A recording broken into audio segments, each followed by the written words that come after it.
हम अपने मुल्क के मुकद्दर का फैसला करेंगे। एक गोरा व्हाइट हाउस में बैठकर भारत की सीज फायर का ऐलान करेगा। तो नेवी का सिपाही जो समंदर में खड़ा हुआ है, उसको यह नहीं मालूम हो रहा है कि मेरा प्रधानमंत्री ऐलान नहीं किया, एक गोरे ने ऐलान किया। बड़ा ये आपके कैसा होगा ये। और हम उनको बोल भी नहीं पा रहे, उनको बोल भी नहीं पा रहे। हम तो कोई दुश्मन मुल्क तो नहीं है अमेरिका के, ये आपको समझने की जरूरत है। हमारे पास सैंक्शन जो स्क्वाड्रन है 42 है। 60 साल के बाद सिर्फ 29 काम कर रहे हैं। पाकिस्तान के पास 25 हैं, चीन के पास 50 से ज्यादा हैं। 6-11 साल से आप सरकार में है, सबमरीन नहीं है। थर्ड एयरक्राफ्ट कैरियर कहां पर है? आप बताइए कि पाकिस्तान को हम जानते हैं, पाकिस्तान और इजराइल इस पूरी दुनिया में एक फेल्ड स्टेट है। तो मेरा सवाल आपके जरिए से वजीर आजम और हुकूमत से यह है, फिर जिन इंसानों को बैसारा की वादी में मारा गया था, क्या आपका जमीर इस बात की इजाजत देता है कि आप ट्रेड बंद कर दिए? पाकिस्तान का एयरक्राफ्ट हमारे एयर स्पेस में नहीं आ सकता, उनकी कश्ती हमारे पानी में नहीं आ सकती, ट्रेड खत्म हो चुका है, डायरेक्ट इनडायरेक्टेड। आपका जमीर जिंदा क्यों नहीं है?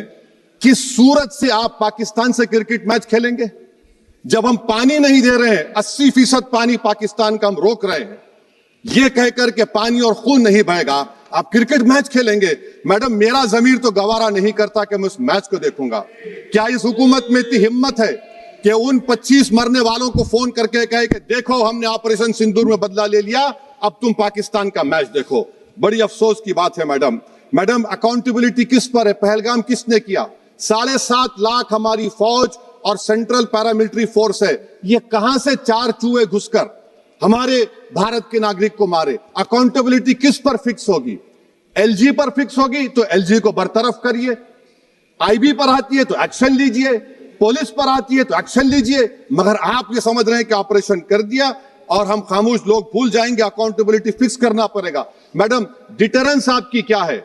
आपने सर्जिकल स्ट्राइक किया, आपने बालाकोट किया, फिर ये पहलगाम हुआ, तो आपकी डिटरेंस की पॉलिसी नाकाम साबित हुई। कश्मीर की पॉलिसी नाकाम साबित हुई। 370 हटा दिया आपने एक रियासत को यूटी बना दिया और उसके बावजूद भी दहशतगर्द वहां पर पहुंच गए। तो और अफसोस मुझे इस बात का होता है मैडम कि पाकिस्तान को हम जानते हैं, पाकिस्तान और इजराइल इस पूरी दुनिया में एक फेल्ड स्टेट है।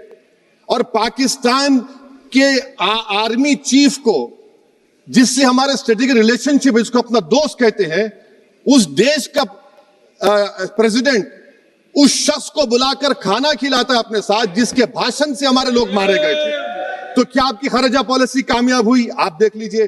अच्छा, हमारे देश में एक ऐसी तंजीम है जिसका वजूद नफरत की बुनियाद पर और मजहबी अज़लियत को फैलाने के लिए बनाया गया। उनको तकलीफ है सेकुलरिज्म से, सोशलिज्म से, मगर हमारे संविधान के प्रियम्बल में लफ्ज सॉवरेन है। सॉवरेन का मतलब यह है कि हम खुद मुख्तार हैं, हम हाकिम आला हैं, हम अपने मुल्क के मुकद्दर का फैसला करेंगे। एक गोरा व्हाइट हाउस में बैठकर भारत की सीज फायर का ऐलान करेगा, यह आपका नेशनलिज्म है।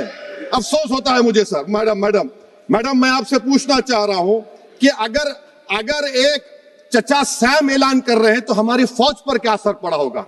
हमारे उन पायलटों पर क्या असर पड़ेगा जो नहीं मालूम कितनी ऊपर आसमानों पर भारत की हिफाजत कर रहे हैं? वो नेवी का सिपाही जो समंदर में खड़ा हुआ है, उसको यह नहीं मालूम हो रहा है कि मेरा प्रधानमंत्री ऐलान नहीं किया, एक गोरे ने ऐलान किया। बड़ा ये आपके कैसा होगा ये। मैडम, मेरा सवाल हुकूमत से यह भी है कि हम कोई एडवर्सेरियल कंट्री नहीं है अमेरिका के लिए, हम दोस्त हैं, स्ट्रेटेजिक रिलेशनशिप है। क्या क्या एग्रीमेंट हमने साइन नहीं किया, तो क्या ये दोस्ती निभा रहे हैं? मैडम, मैं हिस्टोरिकल एग्जांपल दे रहा हूं। क्रुश्चेव और टीटो, क्रुश्चेव ने दबाव डाला, टीटो ने कहा मैं नहीं मानता, मैं नैम ज्वाइन करूंगा। मैडम, फ्रांस और यूएसए, डिगोल को जब यूएसए ने दबाव डाला तो डिगोल ने कहा कि तुम दोस्त हो मगर हमारी खारिजा पॉलिसी आजाद ना है। मैडम, वहीं पर आप देखिए गुजराल साहब, जिसको कहते सबसे कमजोर थे, वजीर आजम थे, उन्होंने बहादुरी का मजारा किया, रिफूलिंग करने नहीं दिया।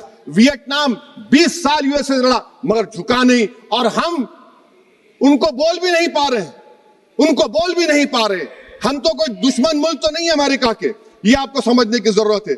और मैडम, यहां पर वजीर खारजा ने कहा वो चीन गए, डिप्टी चीफ ऑफ स्टाफ ने कहा कि चीन के इक्विपमेंट एक लाइव लैब था हमारे उनके लिए। क्या आपने कहा चीन को कि तुमने क्यों दिया पाकिस्तान को हथियार? आप नहीं कहे। और मैडम आप जानते हैं कि रक्षा मंत्री ने कहा कि स्विफ्ट एंड प्रोपोर्शनेट। तो फिर जो इंडोनेशिया मिलिट्री अटैचे ने कहा कि हमको कहा गया मत मारो, हम सेल्फ डिफेंस में भी नहीं मार सकते थे पाकिस्तान को। और अगर आप ट्रंप के बयान को गलत कह रहे हैं कि 5 एयरक्राफ्ट नहीं गिरे, मैं यकीन करता हूं आपकी बात का। आप हमारे पायलट्स को कमेंट करिए ना, हमारे पायलट्स को कमेंट करिए कि हम अपने पायलट्स की तारीफ करते हैं, आप वो भी नहीं करना चाहते। मैं हुकूमत से जानना चाहता हूं मैडम कि क्या फ्रांस ने हमको सोर्स कोड नहीं दिया जिसकी वजह से हमारे एयरक्राफ्ट को क्या नुकसान हुआ? अब मुस्तकबिल में आप हथियार खरीदेंगे तो क्या आप सोर्स कोड हासिल करेंगे? और मैडम मैं आपको बताना चाह रहा हूं, मेरे सवाल का जवाब हुकूमत दे। हमारे पास सैंक्शन जो स्क्वाड्रन है 42 है, 60 साल के बाद सिर्फ 29 काम कर रहे हैं। पाकिस्तान के पास 25 हैं, चीन के पास 50 से ज्यादा हैं। 11 साल से आप सरकार में हैं, सबमरीन नहीं है, थर्ड एयरक्राफ्ट कैरियर कहां पर है आप बताइए। और मैडम FATF में लाना पड़ेगा आपको। अगर आप विश्व गुरु हैं तो हम आपको चैलेंज कर रहे हैं, आप G7 के कंट्रीज को, GCC को और चचा सैम को राजी कराइए कि पाकिस्तान को, मैडम खत्म कर रहा हूं, FATF में दोबारा लाया जाए। मैडम ऑल पार्टी मीटिंग हुई, देखिए कितना कॉन्ट्रडिक्शन है केंद्र सरकार में और स्टेट सरकार में। ऑल पार्टी मीटिंग में मैं था, केंद्र सरकार ने कहा कि नहीं, बैसारन मिडोस पर तो कोई जा ही नहीं सकता, जून से पहले इजाजत लेना पड़ेगा। बाद में हमको मालूम हुआ कि साल भर खुला रहता मिडोस सिवाय बारिश और स्नो के।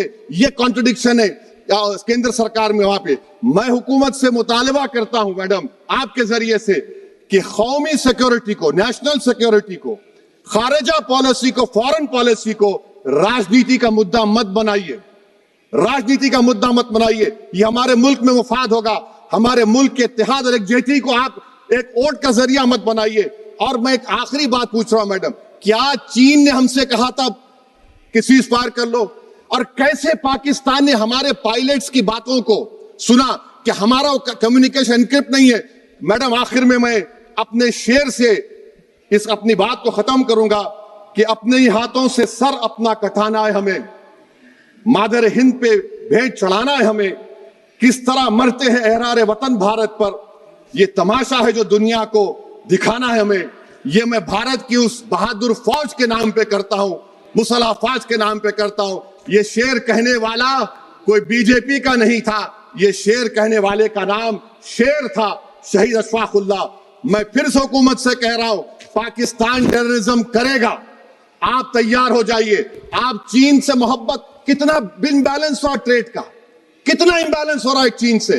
अच्छा जब गलवान हुआ उस वक्त भी ट्रंप ने कहा था कि मैं बात करूंगा, हमने कहा नहीं बात करेंगे, जरूरत नहीं है। आज ट्रंप हमारे से पहले बोलता है। इज्जत नफ्स भी कोई चीज होती है, इख्तिदार में कोई यहां रहेगा कोई वहां रहेगा, मगर इख्तिदार में इकबाल होना चाहिए।